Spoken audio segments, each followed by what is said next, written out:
Salam sejahtera bagi kita semua. Perkenalkan, nama saya Beran Arlinda Tanar Semora, semester 1 mahasiswa STFT Jakarta.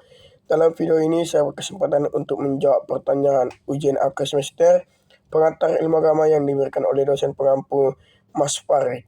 Adapun beberapa pertanyaan yang akan saya. Yang pertama, kesan yang saya dapatkan selama proses pembelajaran satu semester ini. Menurut saya, kesan yang saya dapatkan dalam satu proses semester ini, yang pertama, saya lebih meningkatkan rasa pengetahuan tentang agama, terutama agama Hindu dan agama Buddha, di mana agama Buddha lebih cenderung lebih filosofis dan praktis. Sementara itu, agama Hindu lebih kaya mitologi dan pemujaan terhadap dewa-dewi.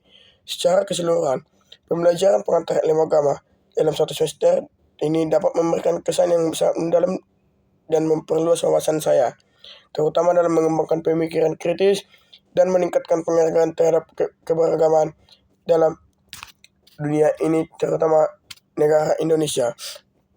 Pertanyaan kedua, ajaran yang penting menurut saudara terhadap agama leluhur yang dianut oleh masyarakat adat. Lalu apa referensinya bagi kehidupan modern? Dalam ajaran agama leluhur yang dianut masyarakat, terdapat beberapa nilai konteks yang sangat penting, terutama beberapa pelajaran yang bisa saya dapatkan, seperti keharmonisan dengan alam, di mana keharmonisan tersebut terdapat banyak sekali agama leluhur yang mengajarkan hubungan antara manusia dan alam, karena alam dianggap sebagai ciptaan yang harus dihormati dan kelestarian yang harus dijaga.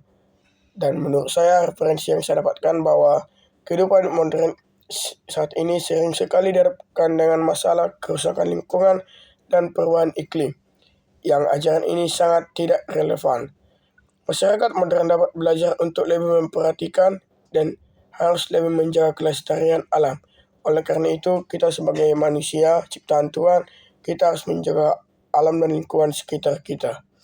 Pertanyaan ketiga, menurut saudara, apa inti ajaran Buddha yang penting untuk diterapkan di tengah krisis ekologis yang kita hadapi saat ini?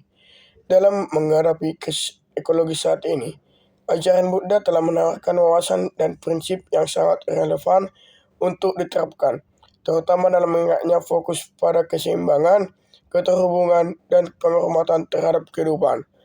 Yang salah satu ajaran utama dalam Buddhisme adalah konsep yang menyatakan bahwa semua makhluk dan fenomena di alam semesta saling bergantungan satu sama lain. Penerapan dalam krisis ekologis memahami keterhubungan ini dalam membantu kita untuk menyadari bahwa kerusakan lingkungan yang kita lakukan sangat berdampak buruk bagi semua makhluk hidup, termasuk manusia.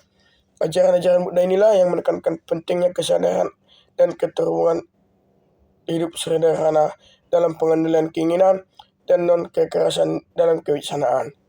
Prinsip-prinsip ini sangat berharga dalam menghadapi krisis ekologis, terutama kita juga bisa mengingat bahwa solusi terhadap masalah ini sangat memerlukan perubahan dalam pola pikir dan perilaku manusia yang sejalan dengan ajaran-ajaran tersebut. Pertanyaan terakhir, menurut saya, yang saya dapatkan menjelaskan secara historis dan teologis tentang bagaimana kedekatan ajaran Kristen dengan alam.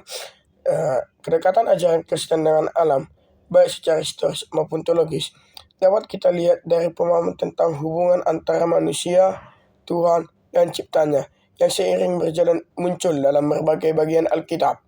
Kedekatan ajaran Kristen dengan alam yang dapat kita lihat bahwa alam adalah ciptaan Tuhan yang harus kita hormati dan kita lindungi. Namun secara historis, hubungan ini terlihat dalam kisah penciptaan dan kehidupan Yesus yang melibatkan alam. Dan dalam konteks modern, gereja-gereja dan komunitas Kristen di seluruh dunia semakin menyadari pentingnya peran mereka dalam menjaga keterlanjutan alam, sehingga kita dapat melihat sebagaimana bentuk penghormatan terhadap Tuhan dan tanggung jawab moral terhadap ciptaannya.